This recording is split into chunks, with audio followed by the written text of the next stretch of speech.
El hombre entró a las 2 de la mañana arrastrando algo negro tras de él. La forma en que se movía no me daba buena espina. Tampoco él. Los recepcionistas lo sintieron de inmediato. Era la manera en que caminaba, rígido e irregular, como un espantapájaros con una pierna más corta que la otra. Escondía un cabello rubio y grasiento bajo un sombrero, con espuelas sonando a cada paso. Más tarde vi las grabaciones de seguridad. Sus labios eran blancos y delgados, y sus dientes, torcidos. Su boca se curvaba en una media sonrisa, como si estuviera a segundos de reír. Arrastraba un enorme Rottweiler negro. El perro se resistía, con las patas traseras deslizándose por el suelo. La cámara no captó sonido, pero más tarde, las 2 chicas de recepción me contaron lo que dijo. Está actuando como poseído. Le entregaron formularios de admisión. Regresó cojeando hacia un banco. Observé a través de la lente de la cámara mientras otro cliente, que llevaba un transportador para gatos, se alejaba de él. Revisé sus documentos. La dirección correspondía a un almacén en unas tierras secas, a 3 estados de distancia. El nombre también parecía falso, Keaton. Sin registros. Sin presencia en internet. No encajaba con él. ¿Pero el nombre del perro? Mob. Ese era el único detalle en el que creí. Te preguntarás por qué revisé todo eso. No es el protocolo estándar. Normalmente no hago esto, pero los sucesos de las últimas noches me impulsaron a investigar. Cuando devolvió los formularios, se sentó de nuevo, arrastrando al perro consigo como un saco de harina. Se recostó contra la pared, con los brazos cruzados y la mirada fija al frente. Caminaba como un cadáver sostenido en posición vertical. Y su perro tampoco se movía, simplemente permanecía allí. Esperando. Vemos a muchos personajes aquí, algunos agresivos, otros amables. ¿Pero este hombre? Algo en él era extraño, de una manera que no logro explicar. Entré al vestíbulo para llevarlo a una sala de examen. Le tomó un segundo notarme, como si estuviera en trance. Y entonces el olor me impactó, cigarrillos rancios, gases y, debajo de eso, algo peor. Un hedor a podrido y grasiento que impregnaba el aire. El perro se quedó quieto, vacío, como una cáscara. Era como si alguien lo hubiera lobotomizado. Mientras estaba allí, la baba empezó a gotear de su boca, acumulándose en el suelo. Me presenté y me puse a trabajar. Entonces, ¿qué le pasa a Mut hoy? Keaton no respondió de inmediato. Sus ojos se deslizaron hacia el techo, como si estuviera mirando algo que revoloteaba en el aire sobre nosotros. Oh, no está actuando bien. No ha estado comiendo mucho. Aquí es donde los clientes suelen empezar a divagar. Algunos podrían hablar durante horas si se les deja. Él decidió que ya me dio suficiente información. Se quedó mirando el techo a través de esos sucios mechones de cabello. Cuando me arrodillé para tomar el ritmo cardíaco del perro, en el instante en que mis dedos tocaron su piel, una sensación extraña me recorrió. Ese cosquilleo previo a un rayo. Ese temor creciente cuando algo terrible está por suceder. Los signos vitales estaban normales, tanto el ritmo cardíaco como la respiración. Pero su piel estaba fría. Y su temperatura era de 97 grados, más baja de lo que nos gusta. Revisé su piel, notando lo deshidratado que estaba. Pero al levantar sus labios flojos para examinar sus encías, sentí un sobresalto de inquietud. Como si estuviera demasiado cerca de algo prohibido. Las encías se mostraban pálidas. Y sus pupilas, dilatadas, se fijaron en mí. Esa sensación de inquietud resultaba repugnante. No le des la espalda, dijo el hombre. Me detuve a mitad de girar para regresar al consultorio. ¿Perdón? Si vas a alejarte de él, hazlo de frente. Si no, algo malo podría suceder. Exhalé, irritado. Él me vio acercarme al perro, inclinarme, tomarle la temperatura y escuchar su ritmo cardíaco. ¿Y ahora era el momento de advertirme que era agresivo? Cada vez me gustaba menos esta situación. El hombre. El perro. La forma en que todo esto me dolía por dentro. Retrocedí, enfrentándome al perro. Me observaba como si yo fuera una presa. Como si fuera carne. Pocos momentos después, entró el veterinario de emergencias de nuestro centro, el Dr. Arkham, de la vieja escuela y sin rodeos. Él y Keaton intercambiaron pocas palabras. El veterinario recomendó análisis de sangre y una hospitalización nocturna con un goteo de líquidos intravenosos. El perro también necesitaba calentarse. Keaton nunca perdió esa sonrisa tonta, esa media sonrisa, como si algo le resultara hilarante. Pero asintió. Aceptó el plan de tratamiento. Fuimos a llevar al perro a la zona de tratamiento trasera. Le puse un bozal, por supuesto. Y fue entonces cuando noté que el perro se negaba a caminar. El dueño lo arrastró detrás de él antes, pero ahora no se mostraba letárgico. Se notaba en sus ojos que prefería no moverse. Estaba siendo obstinado. Hice que Ryan, un compañero de mayor tamaño, cargara al perro por mí. Al recogerlo, me lanzó una mirada. No intercambiamos palabras, pero supe que él también lo notaba.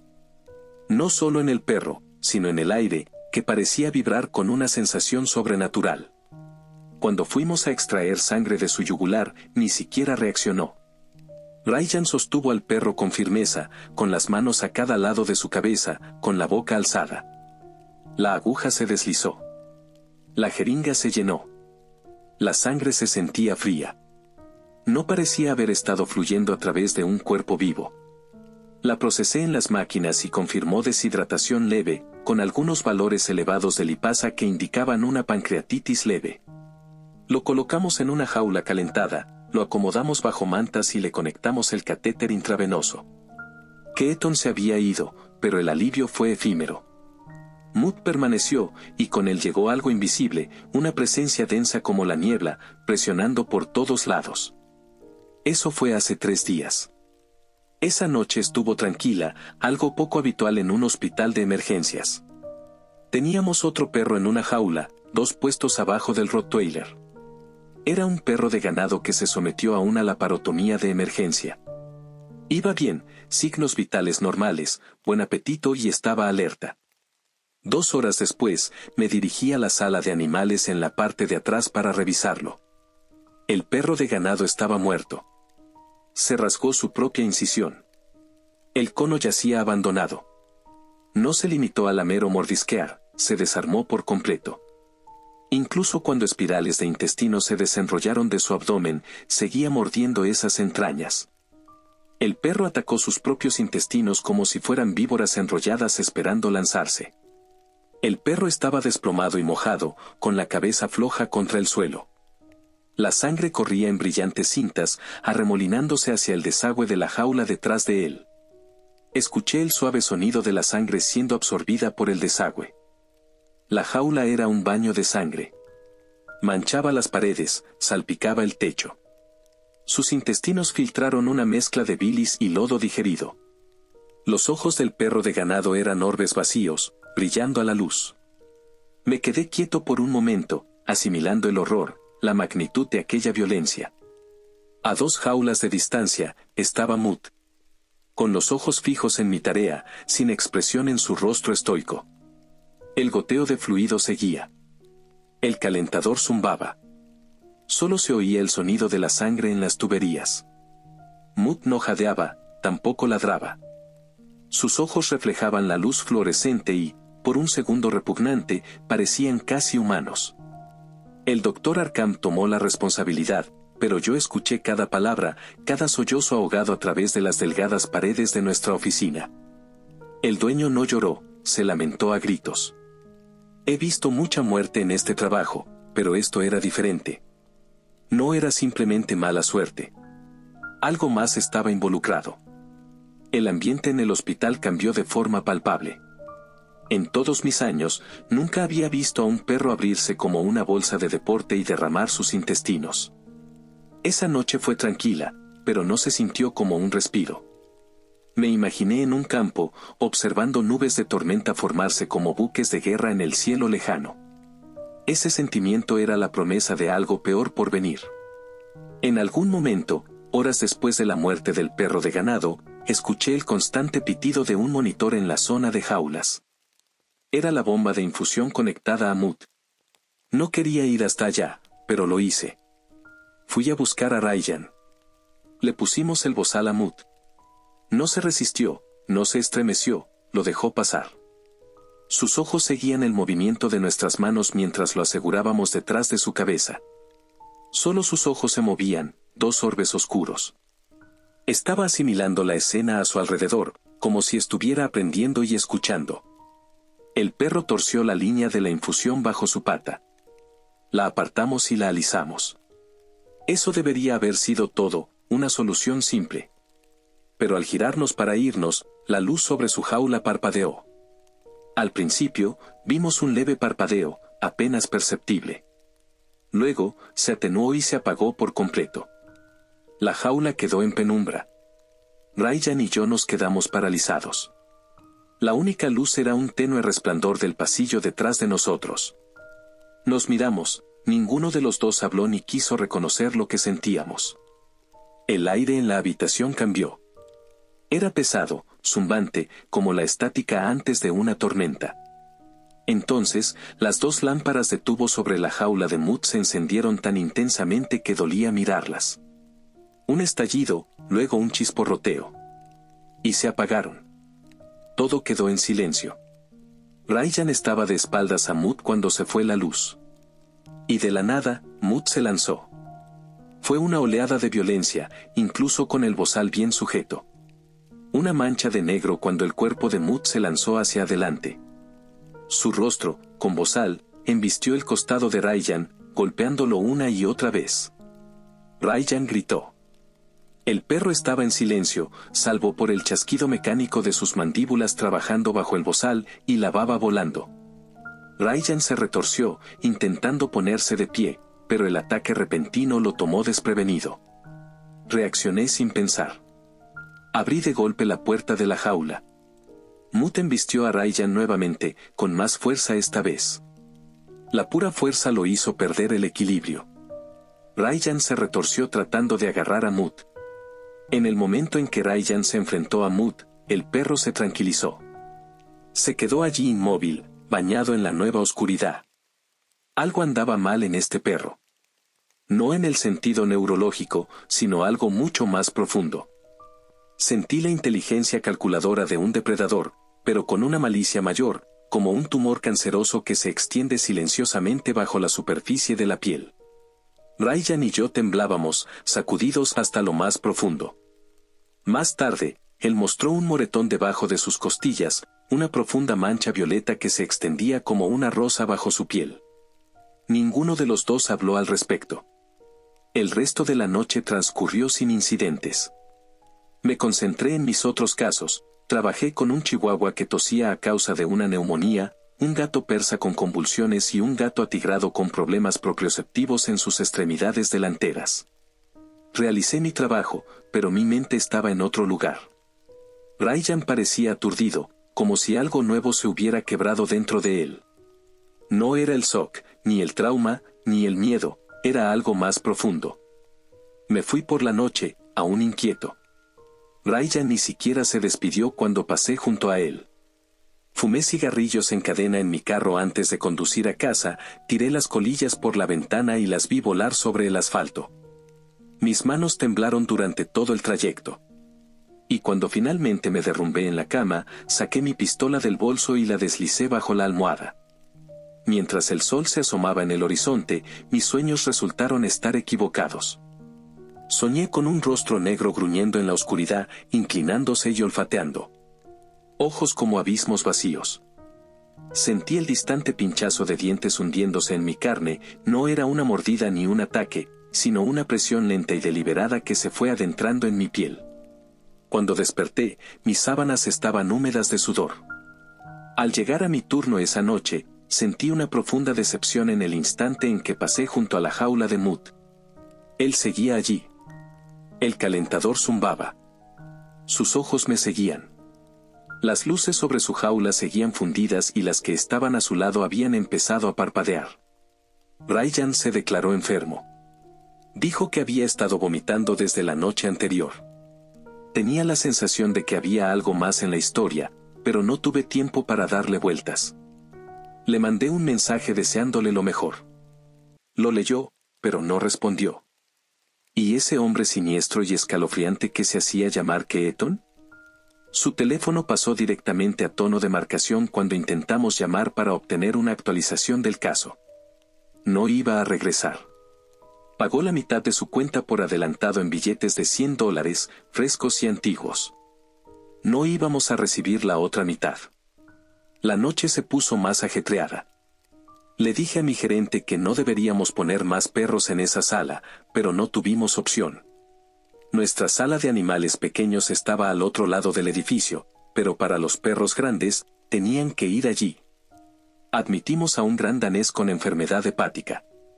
No había otro lugar para él, así que lo coloqué en la jaula más alejada de Mood, 2 puestos por debajo del perro de ganado que se había despedazado. Cuando regresé a revisarlos 10 minutos después, me quedé paralizada.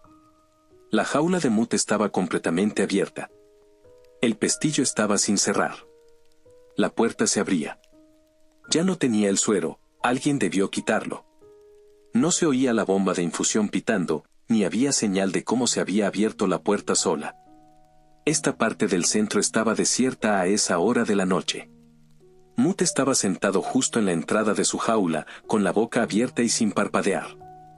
Cerré la jaula. La aseguré y luego salí de la habitación. Regresé con 2 platos de comida. Inmediatamente, me sentí con náuseas. La jaula volvió a estar completamente abierta. No escuché ningún sonido. No vi a alguien mover la puerta. La única forma de abrir estas jaulas es con manos, con pulgares oponibles. Estuve seguro de que nadie había vuelto mientras yo tomaba las latas de comida. La cerré de golpe otra vez, esta vez asegurándola con un clip improvisado tipo mosquetón. Deslicé un plato de comida bajo cada jaula, comida húmeda baja en grasa para el danés y comida húmeda de cuidados críticos para Mood. Estaba caminando de regreso a la sala cuando lo oí. Un sonido que me paralizó. No era un gruñido, ni un ladrido. Sonaba como alguien intentando hablar mientras hacía gárgaras con la boca llena de agua, como una voz masculina profunda haciendo gárgaras con palabras antes de escupirlas. Era el sonido de un perro intentando hablar. Me giré. Mood se quedó allí, silencioso. Algo vibraba en el aire, como un director de orquesta guiando una sinfonía. Porque a mi derecha, el danés había empezado a llorar. Era él quien producía esos ruidos inhumanos. El plato de comida del danés yacía derramado por el piso de la jaula. Su piel se erizó y el danés retrocedió hasta que su cuerpo se apoyó contra la pared lejana. Observé cómo su mirada se elevaba hacia el techo y comprendí de inmediato que el perro estaba sintiendo algo profundamente instintivo e inexplicable. Sabía que lo sentía, porque yo también lo percibía. Cuando alcancé la puerta de la jaula, el llanto se detuvo. El cuerpo del danés tembló y luego su ladrido cambió, transformándose en un sonido bajo y escalofriante, como la sirena de un tornado, variando en tono y timbre de agudo a grave. Sin previo aviso, se detuvo por completo. El perro se quedó quieto, demasiado quieto, recuperando su postura normal. Entonces, de repente, el danés empezó a atacarse su propia pata. No masticaba. No lamía. La despedazaba. Rompía. Eran mordiscos profundos y aplastantes. Se oía el crujir del hueso en el eco del pasillo cavernoso. La sangre salpicaba el piso de la jaula. No era un perro con dolor, ni angustiado. Era algo distinto. Este perro se estaba destruyendo a sí mismo con intención. No podía entrar allí. Si lo hacía, probablemente redirigiría esa agresión hacia mí y me mandaría al hospital si intentara intervenir. Me giré y corrí, gritando por ayuda mientras atravesaba la clínica. El doctor Arkham y 2 técnicos, Angie y Denise, salieron corriendo de una sala de examen. El pasillo se llenó del sonido de mis gritos frenéticos. Agarré una vara para captura de rabia y los obligué a regresar a la sala de jaulas. El danés seguía mordiendo, no era un frenesí rabioso y espumoso, sino algo extrañamente calmado e intencional. La carne de su pata colgaba en harapos destrozados, con tendón y apenas un indicio de hueso. La sangre brotaba como disparos pulsantes de una pistola de agua al ritmo de sus latidos. Abrí la puerta de la jaula y pasé la vara de captura alrededor de su cuello, apretándola con fuerza. Con un movimiento brusco, maniobré su cabeza lo suficiente para evitar que se lanzara contra su propio cuerpo. Chasqueó contra el aire, frenético, sin ni un atisbo de dolor o emoción. Entonces se aferró a la vara de metal. No por pánico, ni por ira, sino por una extraña corrupción del instinto. El sonido era insoportable, dientes rompiéndose contra el metal, astillándose y haciéndose trizas. La carne de su pata se había ido, dejando un desastre desgarrado de carne expuesto al aire que se agitaba mientras masticaba el metal. Vi que parte de un colmillo fracturado se desprendió de su boca. La vara de captura estaba ensangrentada, abollada, pero se mantenía firme, resistiendo cada mordida poderosa dirigida hacia ella. El perro se estaba debilitando para cuando llegó el doctor Arkham, desplomándose en el charco empapado de su propia sangre. Cuando logramos inyectarle un sedante, ya era demasiado tarde. La pérdida de sangre fue demasiado severa. El danés se desplomó en el suelo, con el cuerpo convulsionando y mordiendo el aire.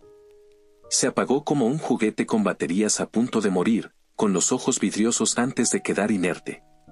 De reojo, vi a Mutt, con los labios retraídos en un gruñido.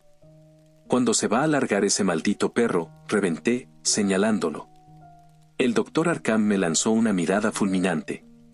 La sangre surcaba su bata blanca. Sus ojos eran oscuros, marcados por un cansancio que se reflejaba desde mucho antes de que Mutt entrara en nuestras vidas. Algo no está bien con él, insistí. Todo lo que veo es un perro que se mutiló a sí mismo mientras estaba a nuestro cuidado y luego se desangró. Y este es el segundo en 2 días. No te preocupes por ese maldito perro. Hizo un gesto enfático hacia Mutt. Tenemos problemas mayores aquí. Tengo que llamar a otro dueño. Otra persona a quien contarle que su mascota se autodestruyó. Bajo mi cuidado. Dios, esto es un desastre. Sacudió la sangre de sus dedos y se pasó una manga por la cara. Llevaba años sumido en el agotamiento, una sombra de su antiguo yo. No podía ver cómo Mutt observaba, ni cómo sus ojos se posaban sobre la carnicería acumulándose a mis pies. Como si lo disfrutara. El doctor Arkham suspiró, frotándose la cara con la mano. Intentamos llamar a ese tipo espeluznante otra vez. El número está fuera de servicio. Nos dejó al perro. Eso significaba que teníamos que reubicarlo. Podría llevar semanas. No podía esperar semanas con él. Ninguno de nosotros podía. Y al mirar a los ojos de Angie, supe que ella sentía lo mismo. Durante las siguientes horas, el hospital se sumió en un silencio inquietante. El turno de noche continuó, pero algo se sintió diferente. Todos estábamos exhaustos, vacíos por lo que vimos, el perro pastor, el gran danés, la sangre y las 2 jaulas empapadas que tuvimos que limpiar. Mutt seguía en su jaula, con comida intacta a sus pies. El calefactor zumbaba de fondo. 2 luces más se apagaron mientras limpiaba. Fregué la sangre del piso, y el fuerte olor a hierro se pegó a mi piel. El desastre empapaba las toallas que usábamos con un rojo intenso y desagradable. Y en todo eso, Mutt nunca apartó la mirada. Una sombra que se alzaba en la parte oscura de este pasillo. Me dije que encontraría una solución, que necesitaba tiempo. Pero el tiempo no estaba de mi lado. Estaba tirando un montón de toallas ensangrentadas en el cesto de lavandería cuando lo escuché. Solté todo. Una voz, densa y húmeda, balbuceaba de una manera que ninguna garganta de perro podría producir. No era un ladrido. No era un gruñido. Intentaba hablar. Y lo que salió no fue un sonido, fue un nombre. Mi nombre. Allison. Me giré, con el estómago dando vuelcos. Mutt seguía en su jaula. Quieto. Con el bozal flojo. La baba se acumulaba en la manta debajo de él. Sus pupilas parecían absorber toda la luz restante. No podía moverme. Mi mente trataba de racionalizarlo, intentando encasillar lo que oí en una normalidad. Quizá lo interpreté mal. Quizá eran las tuberías o un monitor. Entonces, el hedor a putrefacción golpeó mi nariz como un soplo de sales. No era el olor habitual del hospital, ni el leve aroma antiséptico y almizcle animal que siempre impregnaba el ambiente. Esto era carne dejada en el fregadero durante semanas. Era algo muerto encajado en las grietas invisibles del mundo. Un olor volátil y abrumador que consumía cualquier otra cosa en la habitación. Y en ese momento comprendí que el olor que percibí cuando Keaton entró al vestíbulo, ese hedor grasiento y pútrido, no era de él. Siempre fue de Muth. Sentí en lo más profundo de mi ser el impulso de huir. Y lo hice. Recogí las mantas del suelo, las metí en el cesto de lavandería y salí corriendo. Mis manos temblaban mientras cerraba la tapa a toda prisa. Mi pulso retumbaba en mis oídos. No le des la espalda. El recuerdo de las palabras de Keaton se deslizó por mi espalda como una mano fría. Está actuando como si estuviera poseído. Sabía lo que Muth intentó hacerle a Ryan. Sabía lo que quería hacerme a mí. Y ahora que lo sabía, iba a matarlo. Durante el resto del turno, mantuve la cabeza baja, esperando el momento. Mi mente no estaba en los casos que atendía. Trabajaba en piloto automático, ejecutando las tareas sin sentir que mi cuerpo se moviera por sí solo. Y cuando tuve un momento a solas, saqué 20 mililitros de una solución de pentobarbital sódico y fenitoína sódica.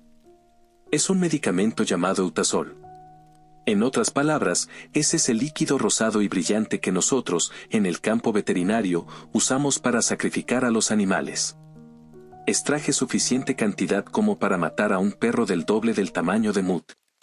Se notaría una discrepancia en el registro de sustancias controladas, pero podría subsanarla durante las próximas semanas, como si se tratara de un par de dosis algo mayores en casos de eutanasia.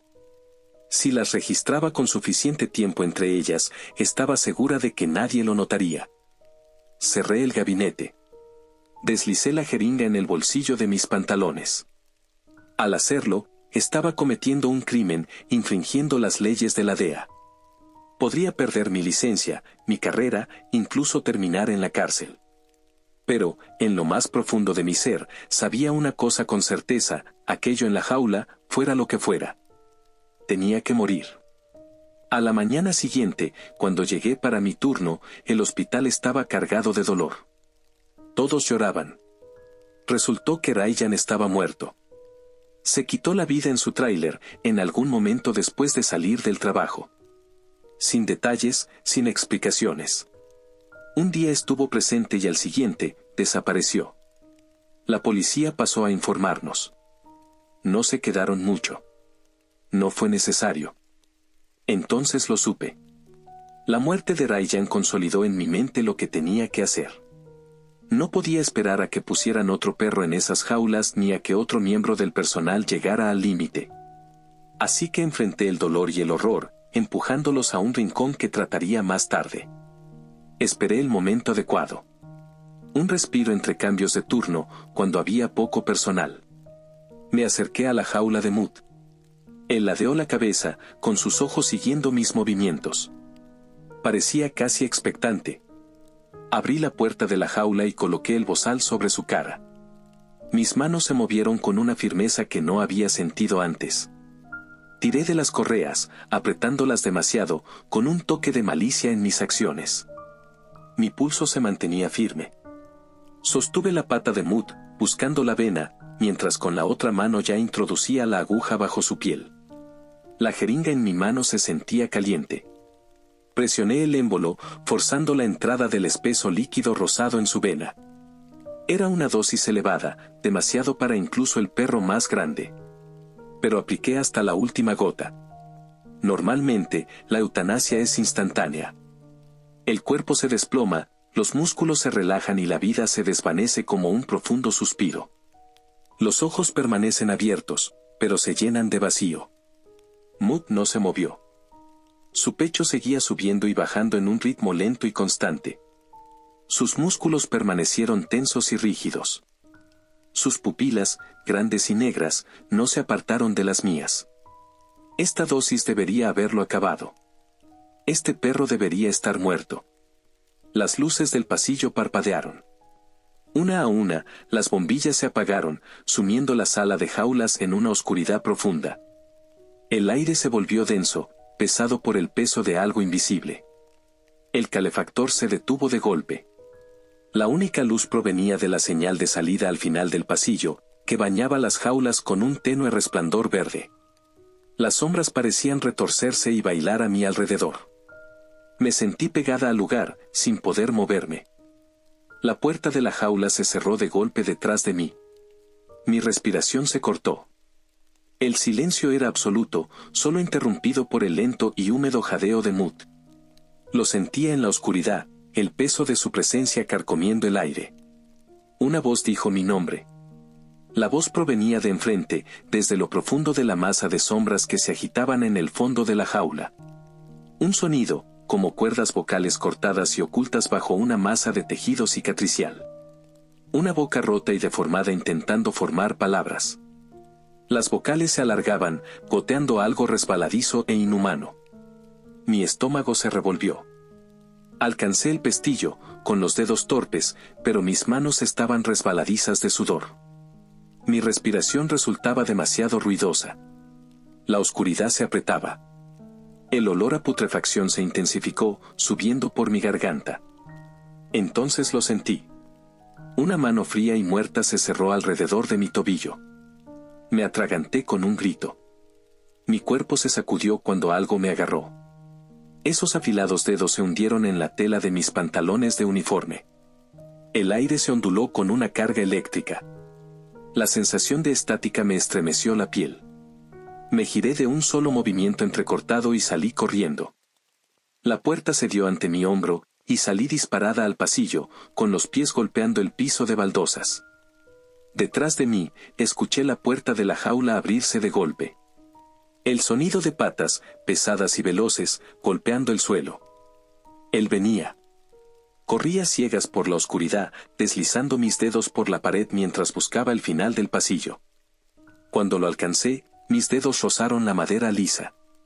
Durante un rato, sin poder encontrar un pomo o un pestillo, mis manos tocaron solo una superficie interminable. Las patas golpeaban más cerca detrás de mí. Juraría que oí más de un par. Casi sonaba como una rebaña silenciosa. No hubo gruñidos, ni mordiscos, sin advertencia. Solo el apresurado movimiento en la oscuridad. Un tren de carga silencioso se precipitaba hacia mí. Así que giré, apoyando mi espalda contra la puerta. La oscuridad al otro lado era absoluta, densa y asfixiante. La señal de salida de emergencia brillaba débilmente sobre mí, envolviendo el edificio en un tenue resplandor neón. Vi el tenue contorno de una bestia encorvada. El aire se llenó de respiraciones, lentas, húmedas y densas. Luego, un susurro de movimiento, tan cercano que sentí el aire cambiar a mi alrededor. Me giré y salí corriendo por el pasillo. El instinto me impulsaba sin pensamiento ni plan. Mi cuerpo se movía por sí solo. Llegué a mi taquilla, la abrí de un tirón, y mis manos buscaron mi bolso. El aire cambió. Un peso se acercó. Lo sentí antes de verlo, un agujero negro, abriéndose detrás de mí. Mis dedos se aferraron al metal frío. El agarre de mi pistola. Me giré y levanté el cañón hacia la tenue figura que lograba distinguir en la oscuridad. Y disparé. El primer disparo iluminó el pasillo como el flash de una cámara. En ese breve destello, lo vi, esa sonrisa despectiva. El segundo disparo. El tercero. Su cuerpo se sacudió, pero no cayó. Mis oídos zumbaban con cada disparo contundente. En el tenue resplandor verde de otra señal de salida, vi que sus labios seguían curvados en ese horrible semblante. El sexto y último disparo dio en el blanco. El lado izquierdo de su cráneo se hundió, la parte frontal de su rostro se destrozó por donde la bala salió. Incluso en la luz tenue vi cómo su mandíbula se descolgaba y cómo su lengua caía flácida.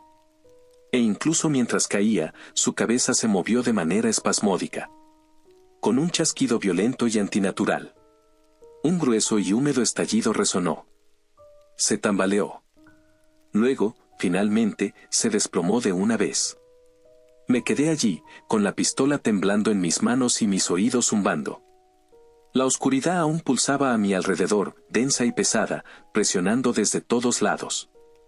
Luego, escuché pasos. Gritos. Voces. Alguien agarró mi brazo, tirándome hacia atrás. Las luces parpadearon, zumbaron y luego volvieron a encenderse. Y por primera vez, vi lo que había hecho. Un disparo se clavó en el piso. Los demás lo impactaron a él. Mutt yacía de lado, con su cabeza hecha un desastre de sangre y hueso. Su pecho se elevó una vez, 2 veces. Luego se quedó quieto. El bozal que impedía que mordiera no estaba, seguramente se lo quitó en algún momento durante la persecución. No me moví. El hospital se llenó de policías. No sé quién los llamó ni cuándo, pero llegaron rápido. Hubo una avalancha de preguntas. Apenas registré nada en mi confusión. Me llevaron a la oficina trasera, con las manos aún temblando y mis oídos llenos de ecos fantasmales. Sabía exactamente lo que tenía que decir. Sabía cómo enmarcarlo, legítima defensa. Mi tío Philip, abogado defensor con quien solía conversar en nuestros viajes de pesca, me había enseñado lo justo. Logré desempeñar bien mi papel. Por eso, la policía me dejó en libertad. Empaquetamos, metimos en bolsas y colocamos a Mutt en el congelador, en espera de la cremación. Yo me tomé unos días libres del trabajo. Pasé ese tiempo en silencio, intentando borrar el recuerdo de esa voz, tratando de ignorar ese sonido palpable de mi nombre salido de una boca retorcida y malformada. Como imaginarás, no funcionó. El teléfono sonó la mañana de mi regreso programado al trabajo. Era un número bloqueado. Una parte de mí sabía que la llamada llegaría, por más irracional que suene, y así contesté. Una respiración lenta y temblorosa llenó la línea. Luego, empezó a reír, como si todo lo que me había sucedido fuera una broma hilarante.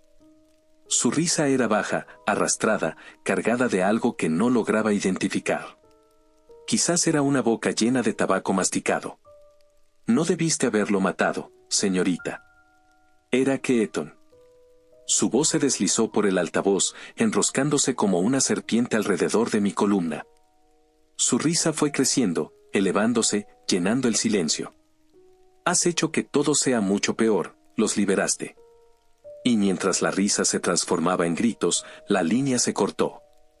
Me quedé ahí, con el teléfono pegado al oído, mirando al vacío. Sus palabras pesaban en el ambiente. Mi primer pensamiento fue de confusión. ¿Cómo consiguió mi número? Mi segundo pensamiento fue de pánico. Esas palabras resonaron profundamente en mi interior. Dijo que yo empeoré todo. Y, por alguna razón, en lo más profundo de mi alma, le creí.